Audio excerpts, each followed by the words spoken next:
Hey everyone, so I've started a new project today, and it's part of Roxy's Journal of Stitchery, Volume 5. I have been a big fan since they started Volume 1, but this is the first time I've actually joined in. And this is going to be a trifold pouch, so I will show you kind of what it will look like. Is sort of like that.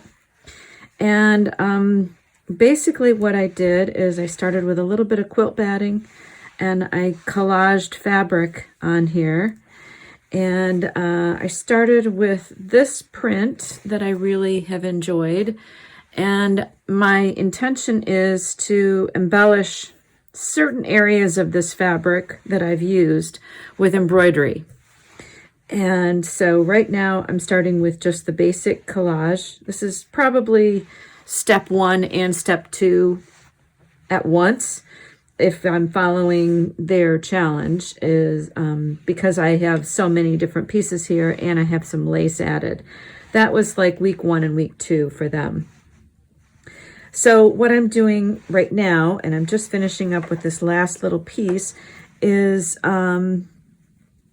I am just doing little tacket stitches, really tiny stitches, an inch or so apart, just to secure my pieces to the quilt batting so I don't have to mess with any pins. And then once this part is done, I don't know what's next.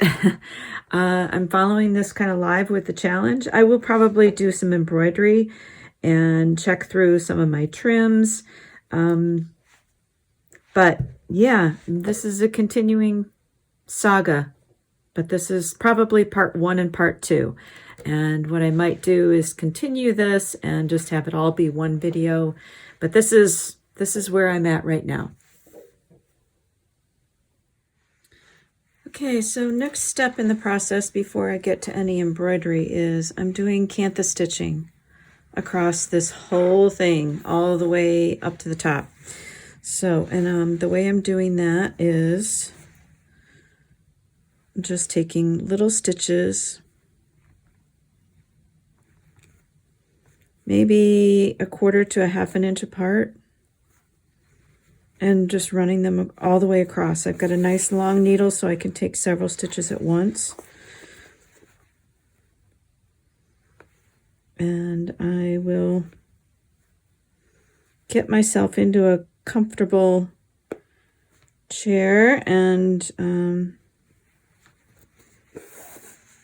do this through the whole thing. And it gives it kind of a quilted look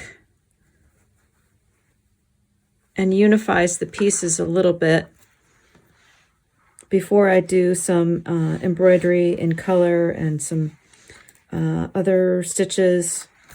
I'm not really sure what the next step is, but after this, but right now it's Cantha stitching.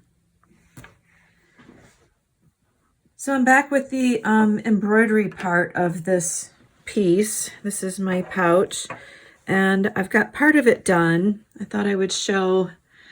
This is where I, on this light blue, the fabric was printed with this vine. And so I continued the vine over the fabric using this erasable, well, dissolvable ink pen. And I'll show you how that works in a minute. And then so I drew the extra pattern on the other pieces so that it looked continuous. And then I embroidered on that. And then here's another spot where I embroidered over the printed fabric and extended it just a little bit, just to break up that harsh line. And then down here is where I'm still finishing. So you can see the blue marks here is this this fine point Mark Be Gone pen. And I just bought this at a fabric store. And it is like a blue marker and you can work on it. It doesn't bleed or anything. It doesn't, it's not permanent. And when you're done stitching, all you do is, I just spritz it with water and it dissolves. And it's really the coolest thing. But yeah, I just thought I would show you what I'm doing on here. You can see where I've added some stitches to the printed fabric, and then I'm just continuing the stitching that I drew. And right now I'm doing a bunch of French knots, and those are not difficult, but they take a long time, especially when I've got as many as I've got to do on this. Okay, it's been a little bit, but here is my pouch in progress. I forgot to film some of the sections, but I'm going to show you what I've done. I finished all the embroidery here, all the extras that I extended over the white pieces. And then I did some edging along each of the individual pieces. This is a piece of, this is a ribbon flower and felt, wool felt for the leaves. This was part of a vintage crochet doily, and I cut off the flower and put a button on there. I did some embroidery on top of this floral here. And these are called Suffolk puffs or yo-yos, and I filled them with beads. And then buttons and more of that wool for the leaves. This is some laundry labels, and I can never find my initials, but I figured this was close enough since my name is Jill. That's close enough. And I like the black on there. The contrast is nice. So I added that, and then this row of buttons, and the butterfly button is a wooden one, and then more of that embroidery. So at this point, I have been putting the lining on the inside, wrapped it around the edges, and on the inside I also put a pocket. And the green is just kind of a top stitching, and then I stitched down the pocket in a blind stitch just so that it would secure it into the inside. And this is how this will fold up and look as a pouch. And then I have a button that will go on here. And then sari ribbon, which I need to attach somehow. Forgot to do that.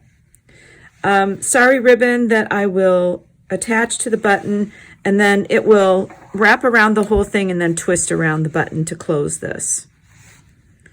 So I have some handwork to do, and then it will be finished, and I will show you what it looks like when it's all done.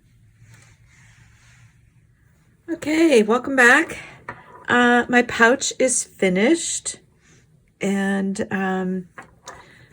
it's kind of a good thing that I forgot to put the tie on earlier, because I changed the way I tied it. I decided I didn't want it wrapped around so much because it would cover up my stitching. So I like the way that I did that. So I finished the border and the edging on there. I also tacked down the lace just a little bit so that it wouldn't be too floppy and then catch on something. And it has a pocket on the inside, and then the pouch. And I love it. I actually really love it. So thanks for coming along with me on this. And for more information on this idea, be sure and check out Roxy Creations on YouTube. I linked it below in the description. They have some incredible stitching inspiration in there to share. And they've done this for about 3 years, I think. And just incredible projects to flip through. So thanks for coming along, and I'll see you in the next one.